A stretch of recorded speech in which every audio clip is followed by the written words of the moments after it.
Coaching centre रे लागिला निया फसी रही 10 रु अधिक पिला आसंतु जानिबा एहार सर्विसेस खबर विषय लखनौर आलीगंज अंचल एक कोचिंग सेंटर रे भयावह अग्निकांड घटी घटनास्थल रे अनेक तालीम प्राप्त पिला जीवन विकल कोठारू तलू डेई पड़ती।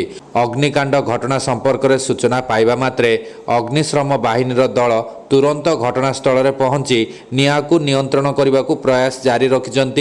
मुख्यमंत्री योगी आदित्यनाथ खबर पाइबा परे अधिकारी मानू तुरंत घटनास्थल में पहुंचवा सहित रिलीफ एवं उद्धार कार्य को त्वरान्वित करने एवं आहत मानू उपयुक्त चिकित्सा जोगाइबा निश्चित करने को निर्देश देइछन्ति। जड़े अग्निश्रम कर्मचारी कहवा अनुसार निआ लगी कोचिंग सेंटर भितर तालीम नेउथुबा 10 रु 12 जन पिला फसी रही निआ को नियंत्रण में आनिबा पई घटनास्थल में 4टी अग्निश्रम गाड़ी मौजूद रही।